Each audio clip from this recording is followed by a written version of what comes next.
Other ways to reduce taxes. Most of these vehicles are available to anyone, but it is the rich who fund them because they minding their own business. For example, 1031 is jargon for Section 1031 of the Internal Revenue Code, which allows a seller to delay paying taxes on a piece of real estate that is sold for a capital gain through an exchange for a more expensive piece of real estate. Real estate is one investment vehicle that has a great tax advantage. As long as you keep trading up in value, you will not be taxed on the gains until you liquidate. People who don't take advantage of these legal tax savings are missing a great opportunity to build their asset columns. The poor and middle class don't have the same resources. They sit there and let the government's needles enter their arm and allow the blood donation to begin. Today, I am constantly shocked at the number of people who pay more taxes or take fewer deductions simply because they are afraid of the government. I have friends who have had their businesses shut down and destroyed, only to find out it was a mistake on the part of the government. I realize all that, but the price of working from January to May is a hard price to pay for that intimidation. My poor dad never fought back my rich dad didn't either. He just played the game smarter, and he did it through corporations. The biggest secret of the rich. You may remember the first lesson I learned it from my rich dad. I was a little boy of 9 who had to sit and wait for him to choose to talk to me. I sat in his office waiting for him to get to me. He was ignoring me on purpose. He wanted me to recognize his power and to desire to have that power for myself one day. During all the years I studied and learned it from him, he always reminded me that knowledge is a power, and with money comes great power that requires the right knowledge to keep it and make it multiply. Without that knowledge, the world pushes you around. Rich Dad constantly reminded Mike and me that the biggest bully was not the boss or the supervisor, but the tax man. The tax man will always take more if you let him. The first lesson of having money work for you as opposed to you working for money is all about power. If you work for money, give the power to your employer. If money works for you, you keep the power and control it. Once we had this knowledge of the power of money working for us, he wanted us to be financially smart and not let anyone or anything push us around. If you're ignorant, it's easy to be bullied. If you know what you're talking about, you have a fighting chance. That is why he paid so much for smart tax accountants and attorneys. It was less expensive to pay them than to pay the government. His best lesson to me was be smart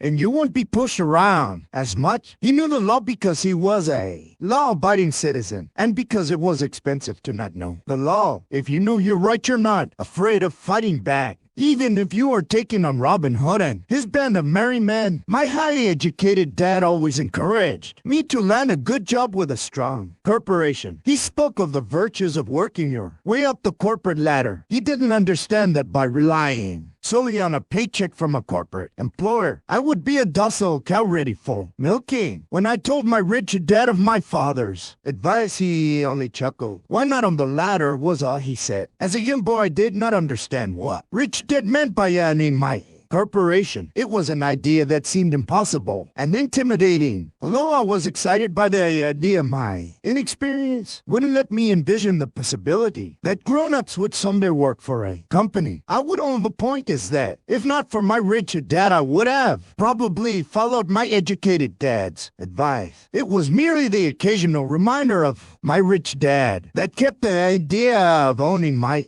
own corporation alive and kept me on a different path. By the time I was 15 or 16, I knew I wasn't going to continue down the path my educated dad recommended. I didn't know how I was going to do it, but I was determined not to head in the direction most of my classmates were heading. That decision changed my life. It was not until my mid-20s that my rich dad's advice began to make more sense to me. I was just out of the Marine Corps and working for Xerox. I was making a lot of money, but every time I looked at my paycheck, I was disappointed. The deductions were so large, and the more I worked, the greater they became as I became more successful. My bosses talked about promotions and raises. It was flattering, but I could hear my rich dad asking in my ear, "Who are you working for? Who are you making rich?" In 1974, while still an employee for Xerox, I formed my first corporation and began minding my own business. There were already a few assets in my asset column, but now I was determined to focus focus on making it bigger. Those paychecks with all the deductions made all the years of my rich dad's advice make total sense. I could see the future if I followed my educated dad's advice. Many employers feel that advising their workers to mind their own business is bad for business, but for me, focusing on my own business and developing assets made me a better employee because I now had a purpose. I came in early and worked diligently, amassing as much money as possible so I could invest in real estate. Oil was just set to boom, and there were fortunes to be made. The more I realized that we were in the beginning stages of a boom, the more Xerox machines I sold, the more I sold, the more money I made, and of course the more deductions came out of my paycheck. It was inspiring. I wanted out of the employee trap so badly that I worked even harder so I could invest more. By 1978, I was consistently one of the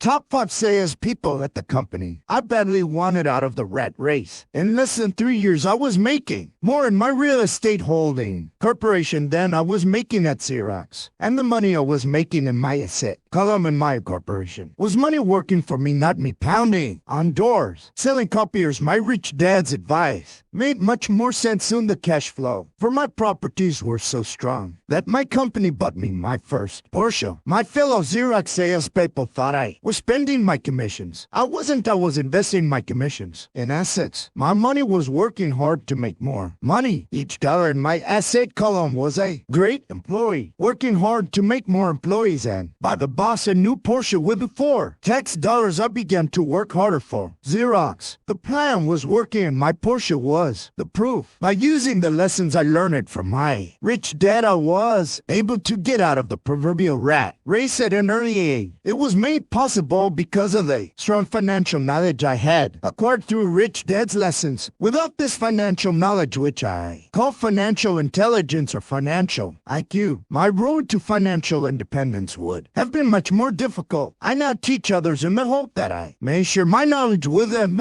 I remind people that financial IQ is made up of knowledge from 4 broad areas of expertise. 1. Accounting. Accounting is financial literacy, or the ability to read numbers. This is a vital skill if you want to build an empire. The more money you are responsible for, the more accuracy is required, or the house comes tumbling down. This is the left brain side, or the detail says. Financial literacy is the ability to read and understand financial statements, which allows you to identify the strengths and weaknesses of any business. To investing. Investing is the science of money-making money. This involves strategies and formulas which use the creative right brain side. 3. Understanding markets. Understanding markets is the science of supply and demand. You need to know the technical aspects of the market, which are emotion-driven, in addition to the fundamental or economic aspects of an investment. Does an investment make sense, or does it not make sense based on current market conditions? 4.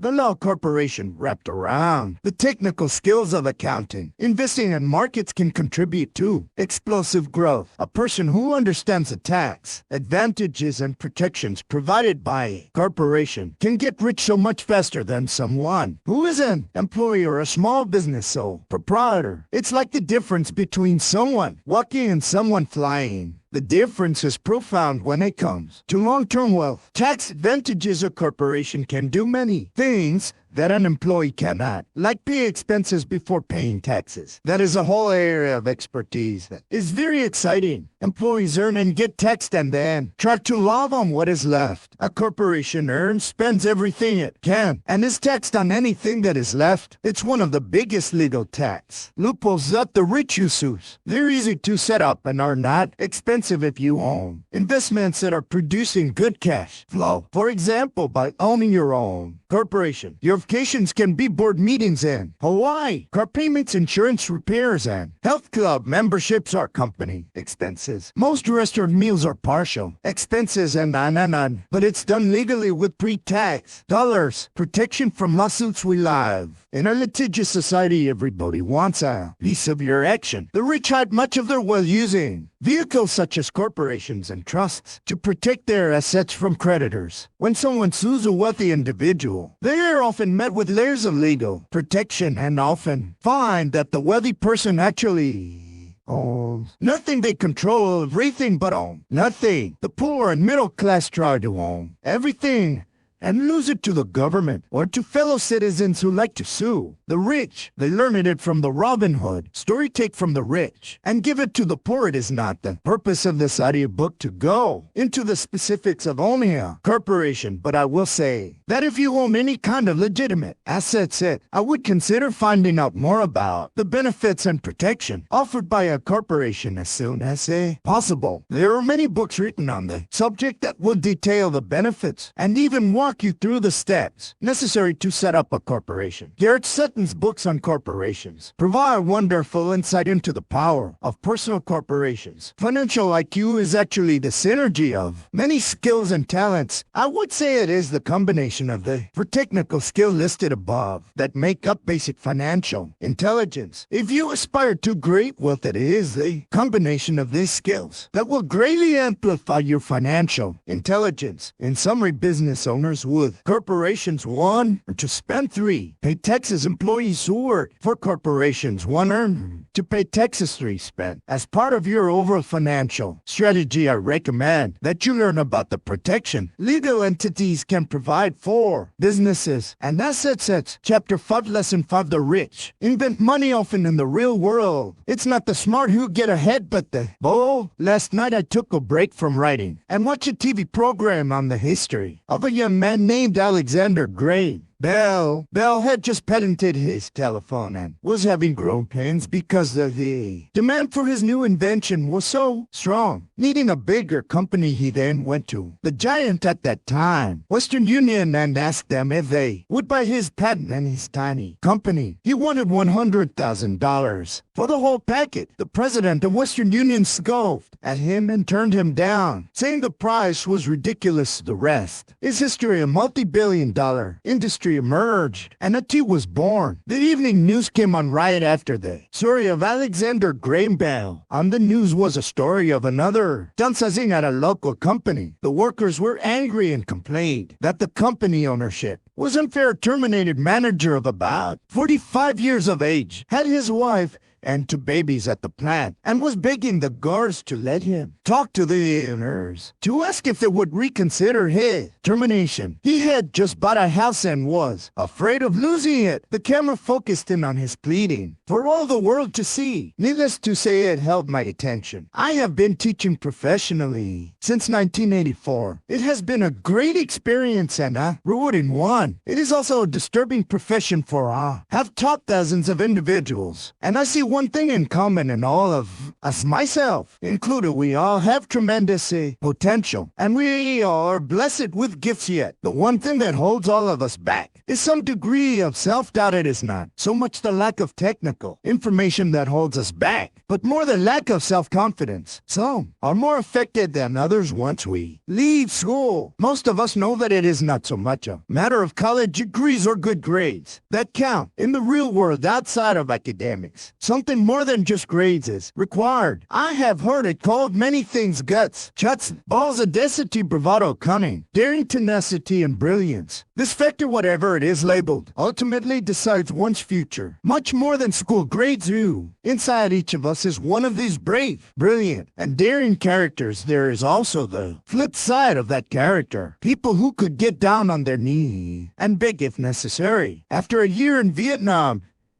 pilot, I got to know both of those characters inside of me intimately. One is not better than the other. Yet as a teacher, I recognized that it was excessive fear and self-doubt that were the greatest detractors of personal genius. It broke my heart to see students know the answers, yet lack the courage to act on the answer. Often in the real world, it's not the smart who get ahead, but the bold. In my personal experience, your financial genius requires both technical knowledge as well as courage. If fear is too strong, the genius is suppressed. In my classes, I strongly urge students to learn to take risks, to be bold, and to let their genius convert that fear into power and brilliance. It works for some, just terrifies others. I have come to realize that for most people, when it comes to the subject of money, they would rather play it safe. I have had to field questions such as, why take risks? Why should I bother developing my financial IQ? Why should I become financially literate? And I answer, just to have more options. There are huge changes up ahead in the coming years. There will be more people, just like the young inventor Alexander Alexander Graham Bell. There will be 100 people like Bill Gates and hugely successful companies like Microsoft created every year all over the world, and there will also be many more bankruptcies, lates, and downsizings. So why bother developing your financial IQ? No one can answer that but you, yet I can. Tell you why I myself do it. I do it because it is the most exciting time to be alive. I'd rather be welcoming change than dreading change. I'd rather be excited about making millions than worrying about not getting a raise. This period we are in now is the most exciting time, unprecedented in our world's history. Generations from now, people will look back at this period of time and remark at what an exciting era it must have been. It was the death of the old and birth of the new. It was full of turmoil and it was exciting. So why bother developing your financial IQ? Because if you do, you will prosper greatly. And if you don't, this period of time will be a frightening one. It will be a time of watching some people move boldly forward while others cling to worn-out life preservers. Land was wealth 300 years ago. So the person who owned the land owned the wealth.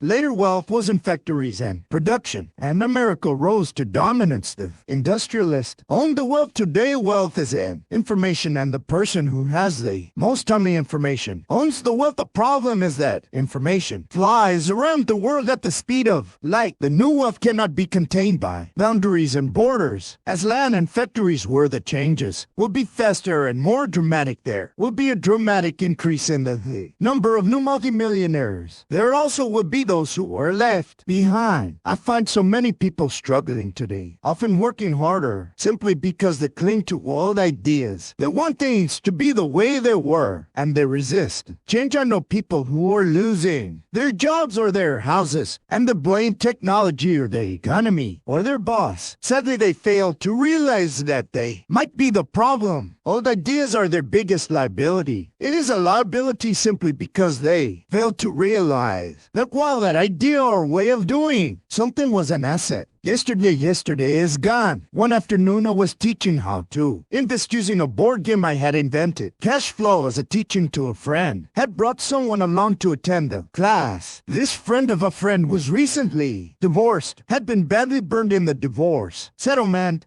and was now searching for some answers. Her friend thought the class might help. The game was designed to help people learn how money works. In playing the game, they learn about the interaction of the income statement with the balance sheet. They learn how cash flows between the two and how the road to wealth is through striving to increase your monthly cash flow from the asset column to the point that it exceeds your monthly expenses. Once you accomplish this, you are able to get out of the rat race and out onto the fast track. As I have said, some people hate the game, some love it, and others miss the point. This woman missed a valuable opportunity to learn something. In the opening round, she drew a dude car with a boat on it. At first she was happy. "Oh, I've got a boat." Then as her friend tried to explain how the numbers worked on her income statement and balance sheet, she got frustrated because she had never liked math. The rest of her table waited while her friend continued explaining the relationship between the income statement, balance sheet, and monthly cash flow. Suddenly, when she realized how the numbers worked, it dawned on her that her boat was eating her alive. Later on in the game, she was also downsized and had a child. It was a horrible game for her. After the class, her friend came by and told me that she was upset. She had come to the class to learn about investing and did not like the idea that it took so long to play a silly game. Her friend attempted to tell her to look within herself to see if the game reflected her in any way. With that suggestion, the woman demanded her money back. She said that the very idea that a game could be a reflection of her was ridiculous.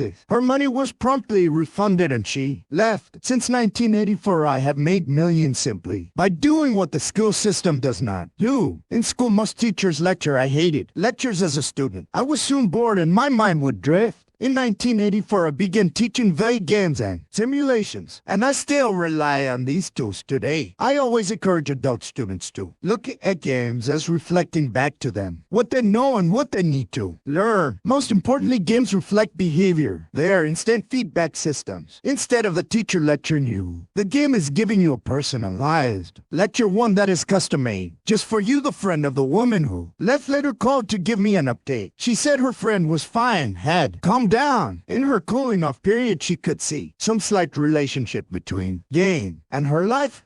Though she and her husband did not own a boat, they did own everything else imaginable. She was angry after their divorce, both because he had run off with a younger woman and because, after 20 years of marriage, they had accumulated little. In the way of assets, there was virtually nothing for them to split. Their 20 years of married life had been incredible fun, but all they had accumulated was a ton of due debts. She realized that her anger at doing the numbers, the income statement and balance sheet, came from her embarrassment about not understanding them. She believed that finances were the man's job. She maintained the house and did the entertaining, and he handled the finances. She was now quite certain that in the last 5 years of their marriage, he had hidden money from her. She was angry at herself for not being more aware of where the money was going, as well as for not knowing about the other woman. Just like a board game, the world is always providing us with instant feedback. We could learn a lot if we tune in more. One day not long ago, I complained to my wife that the cleaners must have shrunk my pants. My wife gently smiled and poked me in the stomach to inform me that the pants had not shrunk. Something else had expanded me. The Cashflow game was designed to give every player personal feedback. Its purpose is to give you options. If you draw the bow card and it puts you into debt, the question is now what can you do? How many different financial options can you come up with? That is the purpose of the game, to teach players to think and create new and various financial options. Thousands of people throughout the world have played this game. The players who get out of the rat race the quickest are the people who understand numbers and have creative financial minds. They recognize different financial options. Rich people are often creative and take calculated risks. People who take the longest are people who are not familiar with numbers and often do not understand the power of investing. Some people playing Cashflow get lots of money in the game, but they don't know what to do with it. Even though they have money, everyone else seems to be getting ahead of them, and that is true. In real life, there are a lot of people who have a lot of money and do not get ahead financially. Limiting your options is the same as hanging on to old ideas. I have a friend from high school who now works at 3 jobs. Years ago, he was the richest of all my classmates. When the local sugar plantation closed, the company he worked for went down with the plantation. In his mind, he had but one option, and that was the old option. Work hard. The problem was that he couldn't find an equivalent job that recognized his seniority from the old company. As a result, he is overqualified for the jobs he currently has, so his salary is lower. He now works at 3 jobs to earn enough to survive. I have watched people playing Cashflow complain that the right opportunity cards are not coming their way, so they sit there. I know people who do that in real life. They wait for the right opportunity. I have watched people get the right opportunity card and then not have enough money. Then they complain that they would have gotten out of the red race if they had more money, so they sit there. I know people in real life who do that also. They see all the great deals, but they have no money. And I have seen people pull a great opportunity card, read it out loud, and have no idea that it is a great opportunity. They have the money, the time is right. They have a card, but they can't see the opportunity staring them in the face. They fail to see how it fits into their financial plan for escaping the rat race. And I know more people like that than all the others combined. Most people have an opportunity of a lifetime flash right in front of them, and they fail to see it a year later. They find out about it after everyone else got rich. Financial intelligence is simply having more options. If the opportunities aren't coming your way, what else can you do to improve your financial position? If an opportunity lands in your lap and you have no money and the bank won't talk to you, what else can you do to get the opportunity to work in your favor? If your hunch is wrong on what you've been counting on doesn't happen, how can you turn a lemon into millions? That is financial intelligence. It is not so much what happens, but how many different financial solutions you can think of to turn a lemon into millions. It is how creative you are in solving financial problems. Most people only know one solution: work hard, save, and borrow. So why would you want to increase your financial intelligence? intelligence because you want to be the kind of person who creates your own luck. You take whatever happens and make it better. Few people realize luck is created just as money is. And if you want to be luckier and create money instead of working hard, then your financial intelligence is important. If you are the kind of person who is waiting for the right thing to happen, you might wait for a long time. It's like waiting for all the traffic lights to be green for 5 miles before you start your trip. As you boys, Mike and I work constantly, told by my rich dad, money is not real rich dad occasionally reminded us of how close we came to the secret of money. On that first day we got together and began making money out of plaster of Paris. The poor and middle class work for money. He would say, the rich make money the more real you think money is, the harder you will work for it. If you can grasp the idea that money is not real, you will grow richer faster. What is it was a question Mike and I often came back with. What is money if it is not real? What we agree it is was all rich dad would say. The single most powerful asset we have is our mind. If it is trained well, it can create enormous wealth. Seemingly an untrained mind can also create extreme poverty that can crush a family for generations in the information age. Money is increasing exponentially if you individuals are getting ridiculously rich from nothing. Just ideas and agreements. If you ask, many people who trade stocks or other investments for a living, they see it done all the time. Often millions can be made instantaneously from nothing. And by nothing, I mean no money was exchanged. It is done via agreement, a hand signal in a trading pit, a blip on a trader's screen in Lisbon, from a trader's screen in Toronto, and back to Lisbon, a call to my broker to buy, and a moment later to sell. Money did not change hands. Agreements did. So why develop your financial genius? Only you can answer that. I can tell you why I have been developing this area of my intelligence. I do it because I want to make money fast, not because I need to, but because I want to. It is a fascinating learning process. I develop my financial IQ because I want to participate in the fastest game and biggest game in the world. And in my own small way, I would like to be part of this unprecedented evolution of humanity. The era where humans work purely with their minds and not with their bodies. Besides, it is where the action is. It is what is happening. It's habits. And it's fun. That is why I invest in my financial intelligence, developing the most powerful asset I have. I want to be with people moving boldly forward. I do not want to be with those left behind. I will give you a simple example of creating money. In the early 1990s, the economy of Phoenix, Arizona was horrible. I was watching a TV show when a financial planner came on and began forecasting doom and gloom. His advice was to save money, put 100 away every month. He said in 40 years, you will be a multimillionaire. Well, putting money away every month is a sound idea. It is one option, the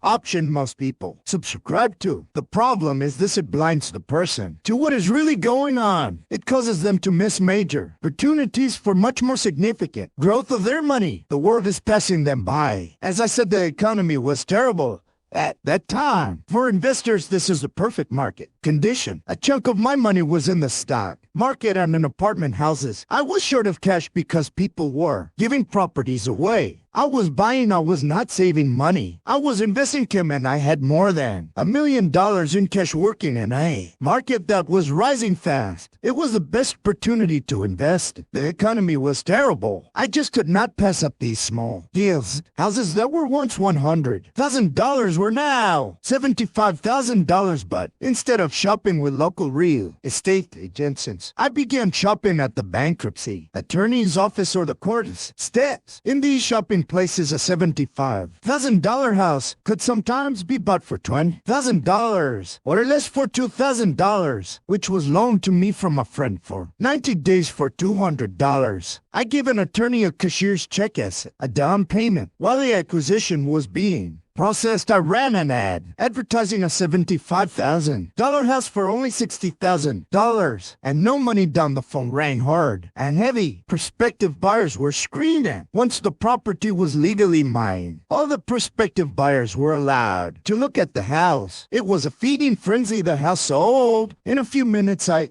asked for a $2,500 processing fee, which they gladly handed over and the escrow and title company took over from. There, I returned the $2,000 to my friend with an additional $200. He was happy, the home buyer was happy, the attorney was happy, and I was happy. I had sold a house for $60,000. That cost me $20,000. The $40,000 was created for money in my asset column in the form of a promissory note from the buyer. Total working time 5 hours. So now that you are on your way to becoming more financially literate and skilled at reading numbers, I will tell you why this is an example of money being invented. During this depressed market, Kim and I were able to do 6 of these simple transactions in our spare time. While the bulk of our money was in larger properties in the stock market, we were able to create more than $190,000 in assets at notes at 10% interest in those 6. By create and sell transactions, that comes to approximately $19,000 a year income, much of it sheltered through our private corporation. Much of that $19,000 a year goes to pay for our company cars, guest trips, insurance, dinners with clients,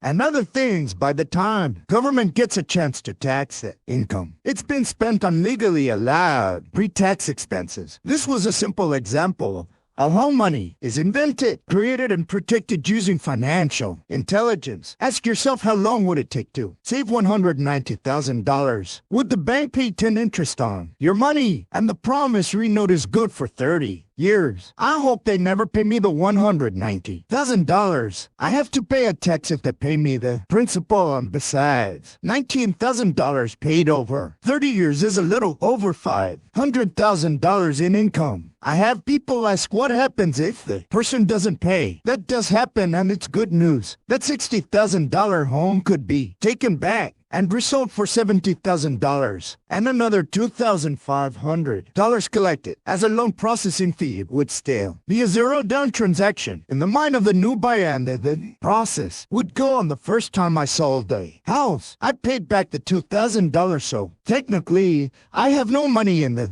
transaction. My return on investment ROI is infinity. It's an example of no money making a lot of money. In the second transaction, when resold, I would have put $2,000 in my pocket and re-extended the loan to 30 years. What would my role be if I got paid money to make money? I do not know, but it should beat saving $100 a month, which actually starts out as $150 because it's after tax. Income for 40 years earning low interest. And again, you're taxed on the interest. That is not too intelligent. It may be safe, but it's not smart. A few years later, as the Phoenix real estate market strengthened, those houses we sold for $60,000 became worth $110,000. Foreclosure opportunities were still available, but became rare. It cost a valuable asset my time to go out looking for them. Thousands of buyers were looking for the few available deals. The market had changed. It was time to move on and look for other opportunities to put in the asset column. You cannot do that here. That is against the law. You're lying. I hear those comments much more often than can you show me how to do that. The math is simple. You do not need algebra or calculus. And the escrow company handles the legal transaction and the servicing of the payments. I have no roofs to fix or toilets to unplug because the owners do that. It's their house. Occasionally someone does not pay, and that is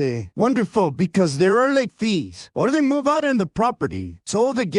The court system handles that, and it may not work in your area of the market. Conditions may be different, but the example illustrates how a simple financial process can create hundreds of thousands of dollars with little money and low risk. It is an example of money being only an agreement, and anyone with a high school education can do it, yet most people won't. Most people listen to the standard advice of work hard and save money for about 30 hours of work. Approximately $190,000 was created in the asset column, and no taxes were paid. Which one sounds harder to you? One, work hard, pay 50 in taxes, save what is left. Your savings then earn 5%, which is also taxed. Or take the time to develop your financial intelligence. Harness the power of your brain and the asset column. If you use option number 1, be sure to factor in how much time it takes you to save $190,000 time. is one of your greatest assets. Now you may understand why I silently shake my head when I hear parents say, my child is doing well in school, receiving a good education. It may be good, but is it adequate? I know the above investment strategy is a small one. It is used to illustrate how small can grow into big. Again, my success reflects the importance of a strong financial foundation, which starts with a strong financial education. I have said it before, but it's worth repeating. Financial intelligence is made up of these four main technical skills. 1. Accounting. Accounting is financial literacy, or the ability to read numbers. This is a vital skill if you want to build businesses or investments to invest in. Investing is the science of money making. Money. 3. Understanding markets. Understanding markets is the science of supply and demand. Alexander Graham Bell gave a market what it wanted, so did Bill Gates. A 75-0 house offered for $60,000 that cost $20,000 was also the result of seizing opportunity created by the market. Somebody was buying and someone was selling. For the law is the awareness of accounting, corporate, state, and federal regulations. I recommend playing by the rules. It is this basic foundation, or the combination of these skills, that is needed to be successful in the pursuit of wealth, whether it be through the buying of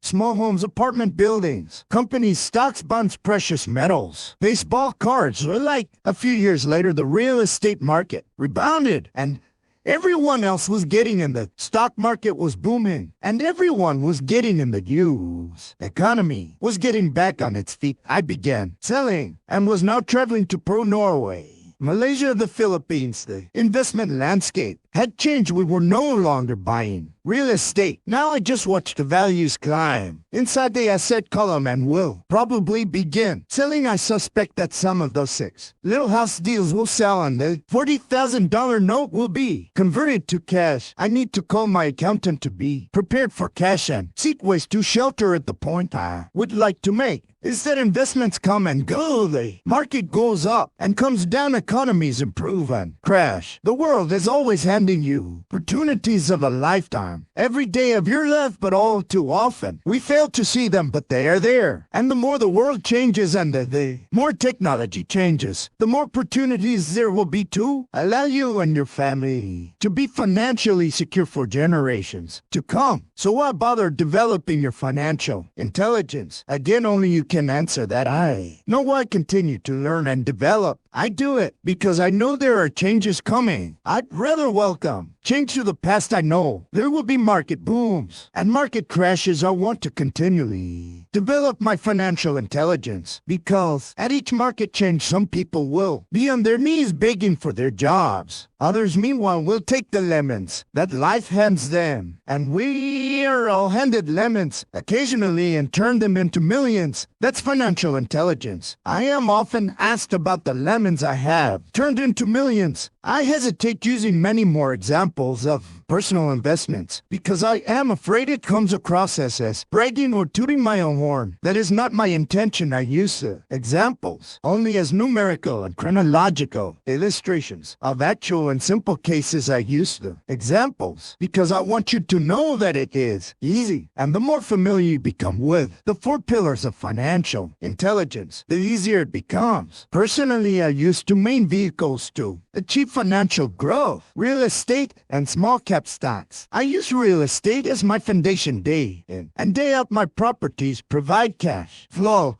and occasional spurts of growth and value. The small cap stocks are used for fast growth. I do not recommend anything that I do. The examples are just that, examples. If the opportunity is too complex and I do not understand the investment, I don't do it. Simple math and common sense are all you need to do well financially. There are 5 reasons for using examples. 1. To inspire people to learn more. 2. To let people know it is easy if the foundation is strong. 3. To show that anyone can achieve great wealth. 4. To show that there are millions of ways to achieve your goals. 5. To show that it's not rocket science. In 1989, I used to jog through a lovely neighborhood in Portland, Oregon. It was the suburb that had little gingerbread houses. They were small and cute. I almost expected to see Little Red Riding Hood skipping down the sidewalk on her way to Granny's. There were for sale signs everywhere. The timber market was terrible. The stock market had just crashed, and the economy was depressed on one street. I noticed a for sale sign that was up longer than most. It looked all jogging past it one day. I ran into the owner who looked troubled. "What are you asking for your house?" I asked. The owner turned and smiled weakly. "Make me an offer." He said it's been for sale for over a year. Nobody even comes by anymore to look at it. I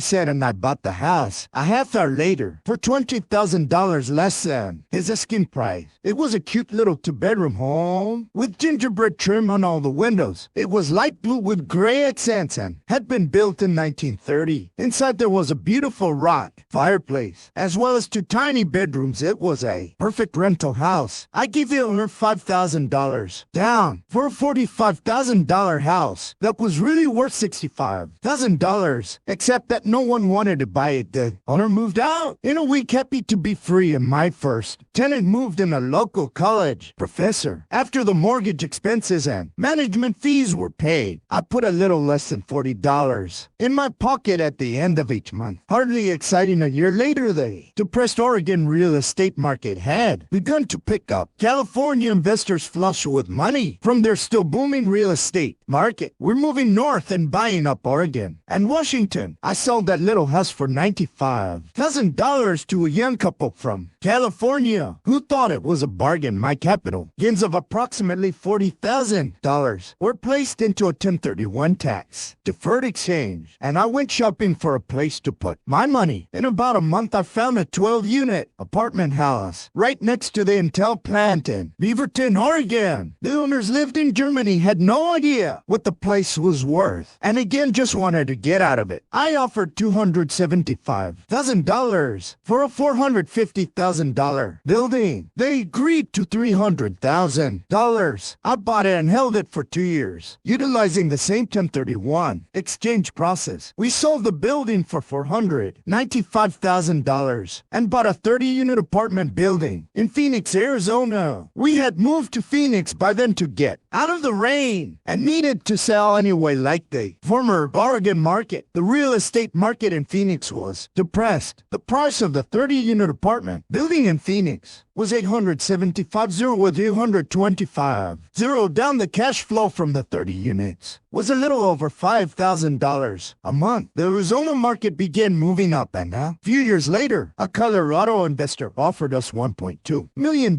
for the property. The point of this example is how small amount can grow into a large amount. Again, it is a matter of understanding financial statements, investment strategies, a sense of the market and the laws. If people are not versed in these subjects, then obviously they must follow standard dogma, which is to play it safe, diversify, only invest in secure investments. Problem with secure investments is that they are often sanitized, that is, made so safe that the gains are less. Most large brokerage houses will not touch speculative transactions in order to protect themselves and their clients, and that is a wise policy. The really hot deals are not offered to people who are novices. Often the best deals that make the rich even richer are reserved for those who understand the game. It is technically illegal to offer speculative deals to someone who considered not sophisticated, but of course it happens. The more sophisticated I get, the more opportunities come my way. Another case for developing your financial intelligence over a lifetime is simply that more opportunities are presented to you, and the greater your financial intelligence, the easier it is to tell whether a deal is good. It's your intelligence that can spot a bad deal or make a bad deal good. The more I learn, and there is a lot to learn, the more money I make, simply because I gain experience and wisdom as the years go on. I have friends who are playing it safe, working hard at their profession, and failing to gain financial wisdom, which does take time to develop. My overall philosophy is to plant seeds inside my asset column. That is my formula. I start small and plant seeds, some grow, some don't. Inside our real estate corporation, we have property worth several $1 million. It is our own right, a real estate investment trust. The point I'm making is that most of those millions started out as little $5,000 to $10,000 investments. All of those down payments were fortunate to catch a fast rising market. and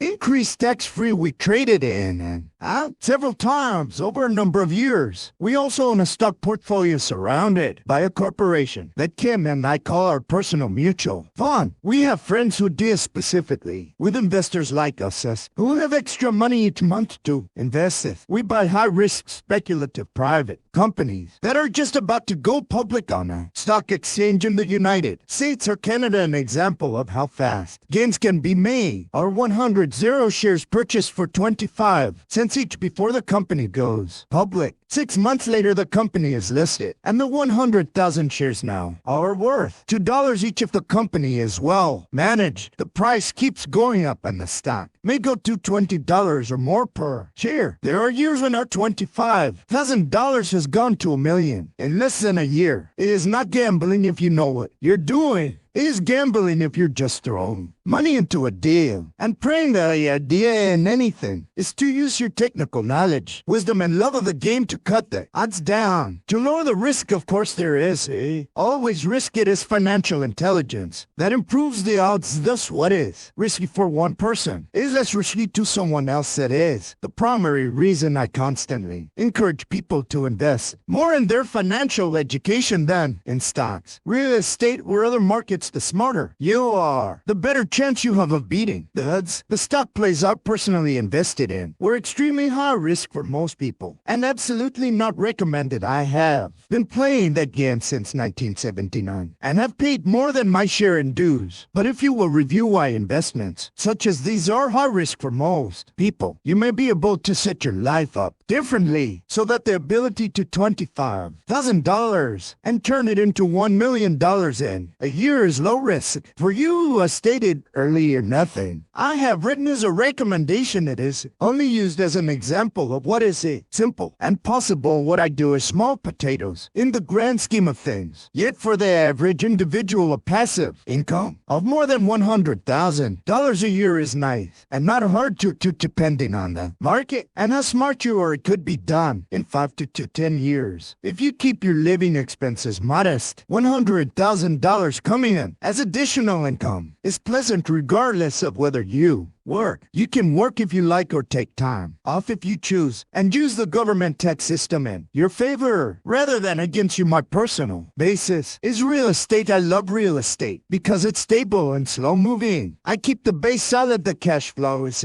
very steady and if properly managed has a good chance of increasing in value. The beauty of a solid base of real estate is that it allows me to take greater risks as I do with speculative stocks. If I make great profits in the stock market, I pay my capital gains tax on the gain and then reinvest what's left in real estate, again further securing my asset foundation. A last word on real estate. I have traveled all over the world and taught investing in every city. I hear people say you cannot buy real estate cheap. That is not my experience. Even in New York or Tokyo or just on the outskirts of the city, prom bargains are overlooked by most people. In Singapore, with their high real estate prices, there are still bargains to be found within a short driving distance. So whenever I hear someone say you can't do that here, pointing at me, remind them that maybe the real statement is I don't know how to do that here yet. Great opportunities are not seen with your eye. They are seen with your mind. Most people never get wealthy simply because they are not trained financially to recognize opportunities right in front of them. I am often asked, how do I start? In the final chapter of this audiobook, I offer 10 steps that I followed on the road to my financial freedom. But always remember to have fun when you learn the rules and then the vocabulary of investing and begin to build your asset column. I think you'll find that it's as fun a game as you've ever played. Sometimes you win and sometimes you learn. But have fun. Most people never win because they're more afraid of losing. That is why I found school so silly. In school we learned that mistakes are bad and we are punished for making them. Yet if you look at the way humans are designed to learn, we learn by making mistakes. We learn to walk by falling down. If we never fell down, we would never walk the same. It's true for learning to ride a bike. I still have scars on my knee, but today I can ride a bike without thinking. The same is true for getting rich. Unfortunately, the main reason most people are not rich is because they are terrified of losing. Winners are not afraid afraid of losing, but losers are. Failure is part of the process of success. People who avoid failure also avoid success. I look at money much like my game of tennis.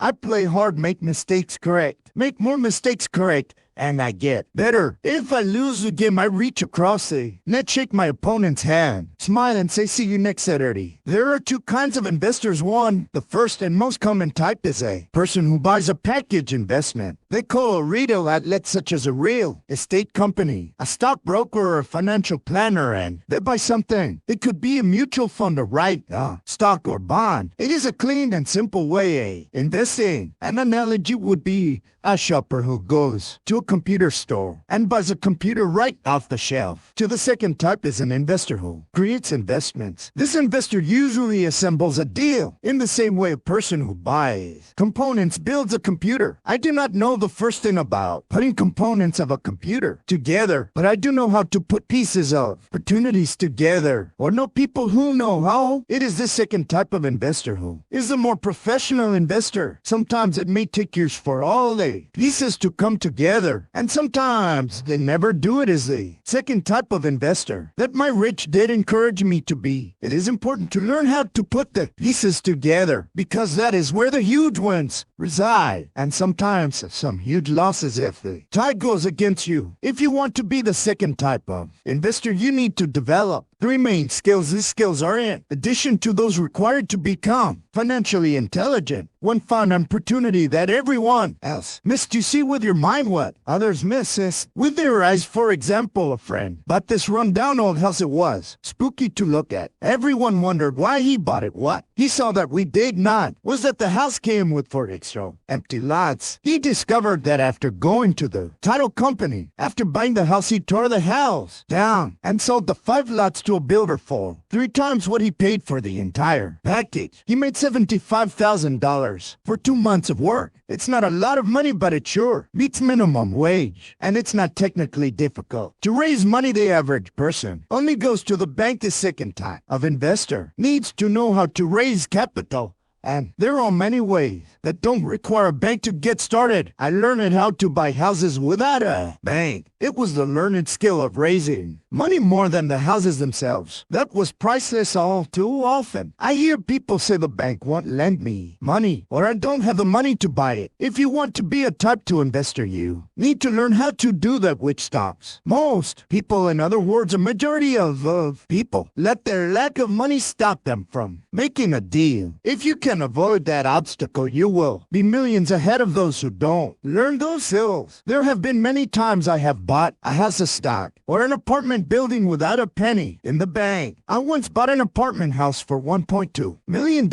I did what is called tying it up with a written contract between seller and buyer. I then raised the $100 deposit, which bought me 90 days to raise the rest of the money. Why did I do it? Simply because I knew it was worth $2 million. I never raised the money. Instead, the person who put up the $100,000 gave me $50,000 for finding the deal, took over my position, and I walked away. Total working time 3 days. Again, it's what you know more than what you buy. Investing is not buying, it's more a case of knowing. 3 organized, smart people. Intelligent people are those who work with or hire a person who is more intelligent than they are. When you need advice, make sure you choose your advisor wisely. There is a lot to learn, but the rewards can be astronomical. If you do not want to learn those skills, then being a type 1 investor is highly recommended. It is what you know that is your greatest wealth. It is what you do not know that is your greatest risk. There is always risk, so learn to manage risk instead of avoiding it. Chapter 6, Lesson 6, Work to Learn. Don't work for money. Job security meant everything to my educated dad. Learning meant everything to my rich dad. A few years ago, I granted an interview with a newspaper in Singapore. The young female reporter was on time, and the interview got underway. Immediately, we sat in the lobby of a luxurious hotel, sipping coffee and discussing the purpose of my visit to Singapore. I was to share the platform with a Ziglar. He was speaking on motivation, and I was speaking on the secrets of the rich. Someday I'd like to be the selling author like you. She said I had seen some of the articles she had written for the paper, and I was impressed. She had a tough, clear style of writing. Her articles held a reader's interest. You have a great style, I said in reply.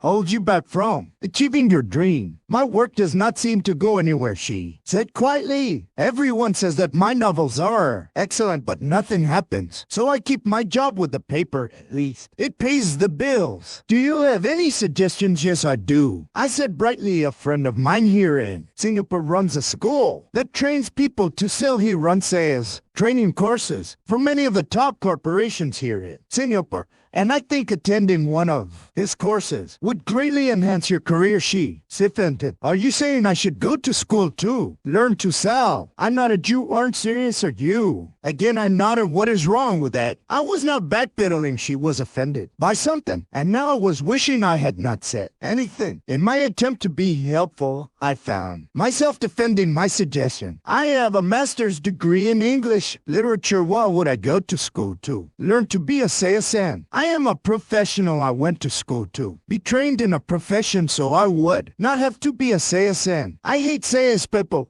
All they want is money. So tell me why I should study sales. She was packing her briefcase. The interview was over. On the coffee table sat a copy of an earlier best-selling book I wrote. I picked it up as well as the note she had jotted down on her legal pad. Do you see this? I said, pointing to her. No. She looked down at her notes. What she said. Confused again, I pointed deliberately to her notes. On her pad she had written Robert Kiyosaki, best-selling author. It says best-selling author, not best writing author, I said quietly. Her eyes widened. I am a terrible writer, I said. You are a great writer. I went to sales. So you have a master's degree. Put them together and you get a best-selling author. And this writing author. Anger flared from her eyes. I never stooped so low as to learn how to sell. People like you have no business writing. I'm a professionally trained writer, and you are a salesman. It is not fair. She fumed. She put the rest of her notes away and hurried out through the large glass doors into the humid Singapore morning. At least she'd give me a favorable write up the next morning. The world is filled with smart, talented, educated, and gifted people. We meet them every day. They are all around us. A few days ago, my car was not running well. I pulled into a garage, and the young mechanic had it fixed in just a few minutes. He knew what was wrong by simply listening to the engine. I was amazed. I am constantly shocked at how little talented people learn. I have met brilliant, highly educated people who earn less than $20,000 a year. A business consultant who specializes in the medical trade was telling me how many doctors, dentists, and chiropractors struggle financially. All this time I thought that when they graduated, the dollars would pour in. It was this business consultant who gave me the phrase, they are one till away from great wealth. What this phrase means is that most people need only to learn and master one more skill, and their income would jump exponentially. I have mentioned before that financial intelligence is a synergy of accounting, investing, marketing, and law combined. Those for technical skills, and making money with money is easier than most people would believe. When it comes to money, the only skill most people know is to work hard. The classic example of a synergy of skills was that young writer for the newspaper. If she diligently learned the skills of sales and marketing, her income would jump dramatically. If I were her, I would take some courses in advertising, copywriting, as well as sales. Then instead of working at the newspaper, I would seek a job at an advertising agency, even if it were cut and pay. She would learn how to communicate in shortcuts that are used in successful advertising. She also would spend time learning public relations, an important skill. She would learn how to get millions in free publicity. Then at night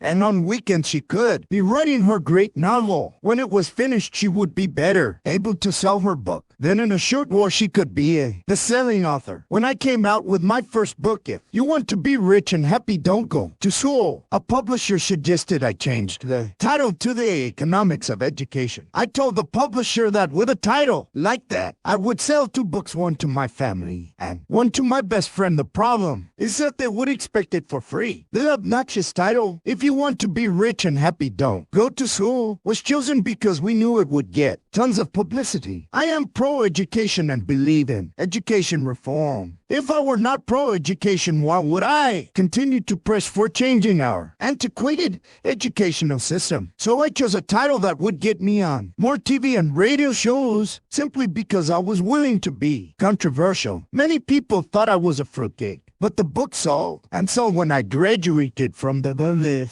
Merchant Marine Academy in 1969, my educated dad was happy Standard Oil of California had hired me for its oil tanker fleet as a third mate. The pay was low compared with my classmates, but it was okay for a first real job. After college, my starting pay was about $42,000 a year, including overtime. And I only had to work for 7 months. I had 5 months of vacation. If I had wanted to, I could have taken the run to Vietnam with a subsidiary shipping company, easily doubled my pay. Instead of taking 5 months of vacation, I had a great career ahead of me, and I resigned after 6 months with the company and joined the Marine Corps to learn how to fly. My educated dad was devastated. Rich dad congratulated me in school and in the workplace. The popular opinion is the idea of specialization. That is, in order to make more money or get promoted, you need to specialize. That is why medical doctors immediately begin to seek a specialty such as orthopedics or pediatrics. The same is true for accountants, architects, lawyers, pilots, and others. My educated dad believed in the same dogma. That is why he was thrilled when he eventually achieved his doctorate. He often admitted that schools reward people who study more and more about less and less. Richard encouraged me to do exactly the opposite. You want to know a little about a lot, was his suggestion. That is why for years I worked in different areas of his company. For a while I worked in his accounting department, although I would probably never have been an accountant. He wanted me to learn via osmosis. Richard knew I would pick up jargon and a sense of what is important and what is not. I also worked as a busboy and construction worker, as well as in sales, reservations, and marketing. He was grooming Mike and me. That is why he insisted we sit in on the meetings with his bankers, lawyers, accountants, and brokers. He wanted us to know little about every aspect of his empire. When I quit my high-paying job with Standard Oil, my educated dad had a heart-to-heart talk with me. He was bewildered. He could not understand my decision to resign from a career that offered high pay, great benefits, lots of time, often opportunity for promotion. When he asked me one evening, "Why did you quit?" I could not explain it to him. Though I tried hard to, my logic did not fit his logic. The big problem was that my logic was my rich dad's logic. Job security meant everything to my educated dad. Learning meant everything to my rich dad. Educated dad thought I went to school to learn to be a ship's officer. Richard knew that I went to school to study international trade, so as a student, I made cargo runs navigating large freighters, oil tankers, and passenger ships to the Far East and the South Pacific. Richard dad emphasized that I should stay in the Pacific instead of taking ships to Europe, because he knew that the emerging nations were in Asia, not Europe. While most of my classmates, including Mike, were partying at their fraternity houses, I was studying trade, people, business, size, and cultures in Japan, Taiwan, Thailand, Singapore, Hong Kong, Vietnam, Korea, Turkey, Samoa, and the Philippines. I was partying also, but it was not in any frat house. I grew up rapidly.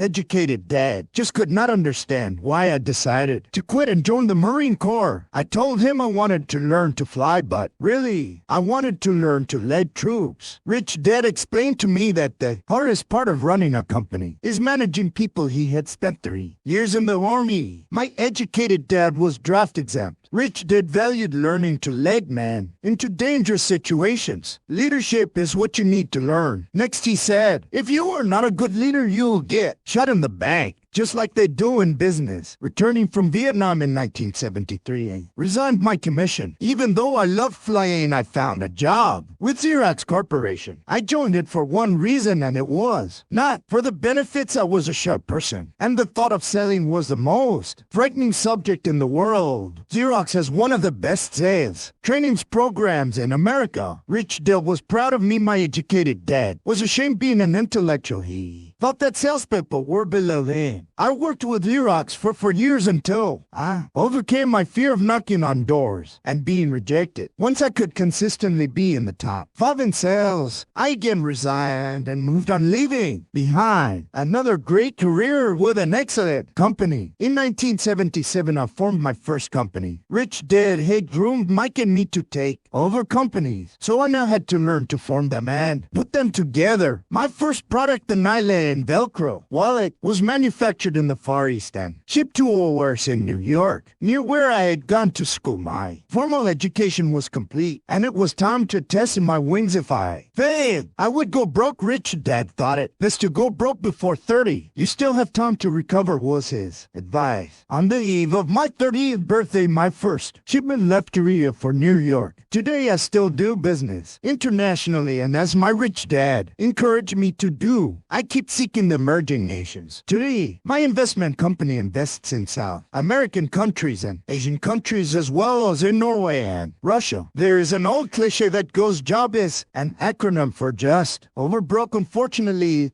I would say that applies to millions of people because school does not think financial. Intelligence is an intelligence. Most workers live within their means. They work and they pay bills. There is another horrible management theory that goes, workers work hard enough to not be fired, and owners pay just enough so that workers won't quit. And if you look at the pay scales of most companies, again, I would say there is a degree of truth to that statement. The net result is that most workers never get ahead. They do what they've been taught to do. Get a secure job. Most workers focus on working full pay and benefits that reward them in the short term but are often disastrous in the long run. Instead, I recommend to young people to seek work for what they will learn more than what they will learn. Look down the road of what skills they want to acquire before choosing a specific profession and before getting trapped in the rat race. Once people are trapped in the lifelong process of bill paying, they become like those little hamsters running around in those metal wheels. Their little free legs are spinning furiously. The wheel is turning furiously, but come tomorrow morning they'll still be in the same cage. Great job in the movie Jerry Maguire, starring Tom Cruise. There are many great one-liners. Probably the most memorable is "Show me the money." But there is one line I thought most truthful. It comes from the scene where Tom Cruise is leaving the firm. He has just been fired and he is asking the entire company, "Who wants to come with me?" And the whole place is silent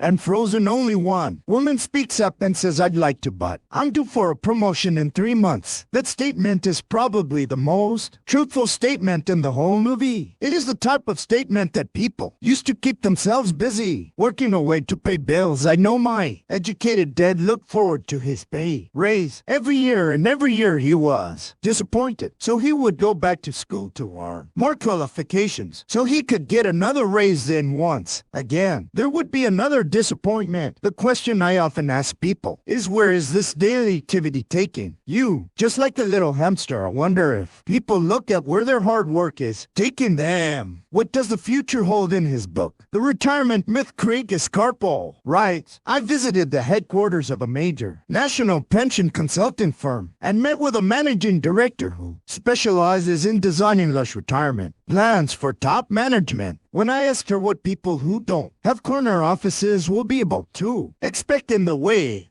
of pension income, she said with a confident smile, "A silver bullet." What I asked is the silver bullet. She shrugged and said, "If baby boomers discover they don't have enough money to live on when they're older, they can always blow their brains out." Carpel goes on to explain the difference between the old defined benefit retirement plans and the new 400 onic plans that are riskier. It is not a pretty picture for most people working today, and that is just for retirement at medical fees and long-term nursing home care.